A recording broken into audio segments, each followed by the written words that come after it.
Сәлем достар, менің каналыма подписаться етуді ұмытпаңыздар. Бүгін пакетик жасайтын боламыз. Пакетиктің сборкасын жасаймыз. Пакетик необычный, потому что на жерге фотоны қоя аласыз. Және осы пакетиктің артына әдемі жазуды да жазуға болады. Қазір көрсетем. Бұл пакетик менің VIP каналымдағы шаблондардың бірі. Және видеоның соңында мен сіздерге тағы бір пакетиктерді көрсететін боламын. Соның ішінен бір пакетикті өзімнің бесплатно телеграм каналыма салып қоямын. Сол жерден пайдалана берсеңіз болады. Енді қазір шаблонымыздың сборкасына кірісейік. Міне біздің шаблонды шығарып алдым.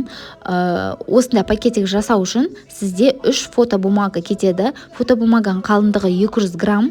200 граммнан жоғары қағаздарға шығара берсеңіз болады. Мысалы 210, 220, 230, 200 граммды қағазда өте әдемі келеді. Және де ішіне заттар салсаңыз, ол ұстап тұрады, түсіп қалмайды.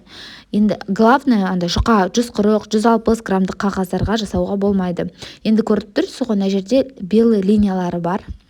Сол белый линияларды қиып тастаймыз. Бұл жерде төбесіндегі белый линияны қимасаңыз болады, именно төбесіндегі, ал шетіндегі менің қарындаштап тұрған жерін қиып жүресіз. Ал ана шетін кішкене ғана ақ, ол жерін қимасаңыз да болады, ол жері особо незаметно. Енді қазір міне этикеткаға жабыстыратын, қазір оны видеоның ең соңында көрсететін боламыз сіздерге. Міне, және де менің VIP каналымда осындай да бар. Осылай фотоны қоя аласыз. Мысалы, анамыз 8 мартыңыз құтты болсын, или аяулы ұстазыма деп өзіңіздің қалаған жазуыңызды жазсаңыз болады. Жаңағы детский мен сізге көрсеткен шаблон, мысалы, мынандай қызбен бұндайды тек қана 8 март емес, басқа да мерекеге қолдануға болады. Өйткені именно 8 мартқа деп жазылып тұрған жоқ. Сол үшін басқа да мерекелерге пайдалансаңыз болады. Енді қараңыздар, міне мына жерде кішкене астына қалың қағаз қойдым. Канцелярский ножымды алдым. Білесіздер, қашымен всегда қисық болып қалуы мүмкін. Сол үшін лучше канцелярский ножбен қиған дұрыс. Міне кішкене ғана линиясын қиып жатырмын. Осы алып тастаймын. Ал ана жағындағы линиясы керек емес, өйткені ол жер особо көрінбейді. И төбесіндегі линияларды қимасаңыз болады, өйткені бұл майсат. Астына қарай жібереміз. Енді қазір бюговкасын жасайтын боламыз. Міне суретке дейін розовый несі тұр, төбесіндегі ақ линиясы көрініп тұр, ештеңке емес, өйткені біз оны астына қарай жібереміз, жаңағы айтқандай. Екі шетінен бюговка жасайсыз, өйткені бұл шеті майыстыратын жері, ұштары күшті шығып тұру керек. Қазір майыстыратын боламыз дұрыстап. Обязательно линия бойынша майыстырасыз. Линия дегені жаңағы суретке дейін. Суретпен розовый шаблонның тура мынандай ортасы. Сызып алдым. Енді қазір бізге осыны майыстыру қажет болады. Міне екі шаблонында бюговкасын жасадым. Қараңыз. Осылай майыстыра саласыз. Майыстырғанда өте оңай майысады. Главное, канцелярский ножбен кескен кезде қатты басып жібермеу керек. Егер қатты бассаңыз, қағазыңыз не істейді? Сіліп кетеді. Сол үшін жаңағы айтқандай, жай слегка төбесіне линия бойынша қисаңыздар, өте әдемі көрініп тұрады. Енді қазір міне фотосы көріп тұрсыздар қалай екен примерно. Енді осыны қазір собирать ететін боламыз. Осылай міне екі шаблонымыз дайын тұр. Осындай пакетикті жасау үшін жаңағы айтқандай 3 шаблон қажет болады. Міне бірінші алдыңғы жағы пакетик, артыңғы жағы пакетик, және де екі осындай бұрыштары ұстап тұратын. Қазір осына линия бойынша барлығын қиып шығасыз. Линия дегеніміз ақ парағын түгелде алып тастайсыз да, міне розовый парақтарды қалдырасыз. Міне примерно түсіндіңіз қалай екен. Осылай линия бойынша барлығын қиып шығасыз. Сосын тек қана розовый шетін қалдырасыз да. Енді бюговкасын жасаймыз. Тоже обязательно важный момент, бюговканы дұрыс жасаңыздар. Линия бойынша, сонда шаблоныңыз әдемі болып шығады. Егер де бюговка жасамайтын болсаңыз, шаблоныңыз дұрыс майыспайды, және де әдемі емес болып қалады, не по форме болады. Сол үшін обязательно бюговка қажет болады. Бюговканы мынандай канцелярский ножбен, немесе жазбайтын ручкамен, пинцетпен де жасауға болады. Тағы главное үшкір зат болу керек қой сол кезде. Маған осындай канцелярский ножбен жасаған ұнайды, өйткені бұл сызықты ровно қылып береді, және де прямо коробкаңыз заводской әдемі болып тұрады.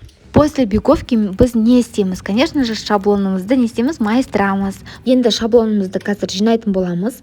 Жаңағы бюговка жаса қойғандарды былай, мына шаблонымызды шеткі жағын мынау шетінен жабыстырамыз и келесі шетінен жабыстырасыз. Бұл шаблонды жасаған кезде именно қайсы сурет жағын жабыстырамыз ба, мына жағын жабыстырамыз ба, ол без разницы. Өзіңіз қалаған бір шаблоныңызды аласыз, соған канцелярский двухсторонний скотч жабыстырасыз. Двухсторонний скотч өте арзан тұрады бағасы. Двухсторонний скотч немесе клеймен де жұмыс істесеңіз болады. Қазір бір шетін мен сіздерге жаңағы двухсторонний скотчпен көрсетейін. Слойын алып тастаймыз. Міне, егер де двухсторонний скотч болмаса, онда мен сияқты клеймен жұмыс істесеңіз де болады. Қазір клеймен де көрсетемін сіздерге. Міне, қазір енді осы астыңғы жағына да жабыстырамын. Астыңғы дегенде мына шетіне жабыстырамыз. Ішкі жағы белый әдемі көрініп тұру үшін осы шетіне жабыстырамыз қазір шаблонды. Қазір барлығын көрсететін болам. Видеоны ускорить етпей жатырмын, чтобы анық көріп алсын деп сіздер. Енді мына шаблонымызды аламыз. Астыңғы жағына былай жібересіз. Қазір былай тұрғыздық. Осылай тұр, көріп тұрсыз ғой. Үлкен жағы шаблонның астыңғы жағында тұр. Міне, осылай кигіземіз. Кигізгенде мына жерге уже клей жабыса қалады. Қалай ыңғайлырақ болады? Міне, осылай ыңғайлы болады. Сіздер көрсін деп былай анық жерінен көрсетіп жатырмын, чтобы сіздерге удобно болу үшін. Міне, осылай шаблонды қойдым. Қараңыздар. Мынау боковой жағын астына жіберем қазір. Міне, былай жабыстыра салам. Қазір көрдіңіз бе? Осылай жабыстырдым. Болды. Енді астын былай жабыстырам, ал қалған жерді клеймен жабыстыра салам. Главный ана жері двухсторонний скотчқа жабысты. Енді қазір клейімізді аламыз. Клей, менде осындай жасыл клей. Осындай ең күшті клей деп ойлаймын, потому что всегда не подводит. Ал мынау төбелерін ең соңында жабыстыратын боламыз. Бұл пока что не обязательно. Главное, бізге боковой сторонасын жабыстырып алу керек. Уже шаблонды шығарғаннан кейін, қолға шаблонды алғаннан кейін, именно бюговка жасап болғаннан кейін, барлығы уже анық көрініп тұрады, қалай шаблонды жасау керек екені. Міне, осылай қазір клей саламыз мына жерді.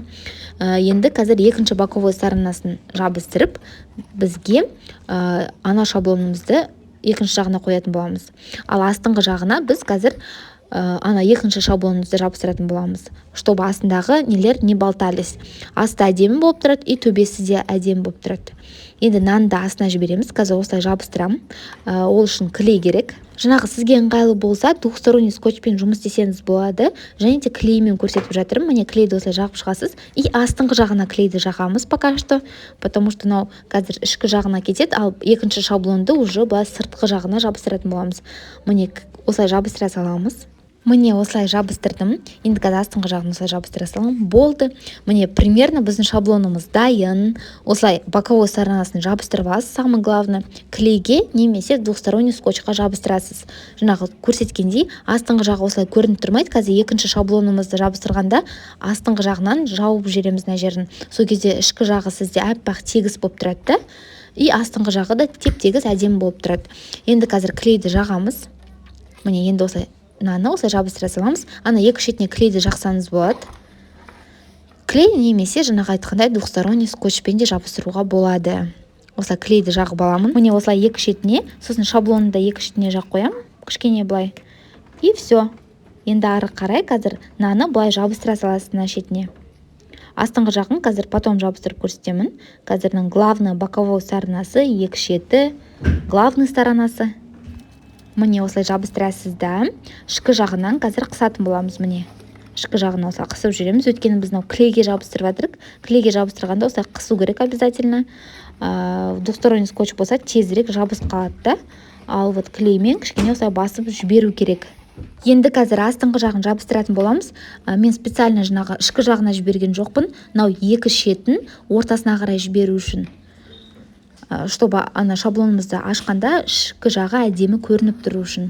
Енді қазір шаблонымызды осылай жабыстыра саламыз.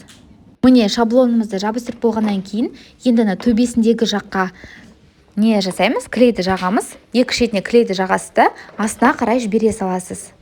Міне, қазір клейді жағып жатырмын. И ең соңында оны жасаймыз, өйткені ыңғайлы болады. Маған ең соңында жасаған ыңғайлы. Міне, осылай жабыстыра саласыз. Өте оңай пакетиктің сборкасы. Егер де видеоны мұқият қарасаңыздар, уже бір рет үйреніп алғаннан кейін, ары қарай осында пакетиктерді жасай бересіз өзіңізде. Жаңағы айтқандай, осында пакетикті жасаған кезде самый главный бюговка. Сол үшін бюговканы дұрыс болса, шаблоныңыз да әдемі болып шығады. Міне біздің шаблонымыз почти дайын. Қазір міне мына жерде мынау шетіне жазуын жазсаңыз болады, өзіңіздің қалаған жазуыңызды жазасыз. Келесі бетіне әдемілеп осылай фотоны енгізіп қойсаңыз да болады. Бұл шаблон пинг форматында, және де видеоның соңында мен сіздерге басқа бір шаблонды беретін боламын. Мынау шаблон менің VIP каналымдағы шаблон. Мына жерде размерін барлығын көрсетіп жатырмын, анық қарап алыңыздар. Барлық шаблон размері бірдей. Енді қазір мен VIP каналына қосылғыңыз келсе, обязательно комментарийдің астында менде не жазылып тұрады, ссылка тұрады. Сол ссылка арқылы өтсеңіз, менің кішкене жұмыстарымды, менің инстаграмымды қарап, содан кейін бірақ маған WhatsApp-қа жазсаңыздар болады. WhatsApp нөмірі сол Telegram каналының ішінде жазылып тұр. Бесплатный Telegram каналға ссылка комментарийдің астында тұрады. Обязательно өтіп қараңыздар. Сізге осындай шаблондарды жасау үшін обязательно бірінші Telegram каналы керек болады. Өйткені Telegram каналынан сіз шаблондарды жүктеп ала аласыз өзіңізге. Сол үшін бірінші бесплатный Telegram каналға тіркеліңіздер, қараңыздар жұмыстарды. Ана жерде бір-екі работалар бар, соларды қараңыздар. Содан кейін бірақ егер де решили, то маған жазыңыздар. Жерде шаблондыға осылай бантик байлап қойса да болады. Тура ортасынан дыроколмен өткізіп, мысалы бір ленточкаға осылай байлап қойса болады, өте әдемі көрінеді пакетик ретінде. Ал егер де жаңағы ұстағышмен пакетик керек болатын болса, онда дыроколды осылай қысасыз. Қазір міне примерно былай и осылай баса саласыз жай ғана. Міне мынау шетін тестім, енді қазір келесі шетін тесетін боласыз. Міне осылай тесіп шығамыз. Одан кейін қазір ортасына жай ғана ленточканы өткізетін боламыз. Міне мына шаблонымызды енді қазір тезірек жабыстыра салайық. Ленточканы ішіне өткізесіз. Қазір тек қана линия бойынша қиып шығатын боламыз. Міне мен линия бойынша қиып шықтым. Тезірек дыроколмен ортасынан тесемін де и ленточканы ішіне кіргізе саламын. Міне ленточканы осылай байлап шығасыз.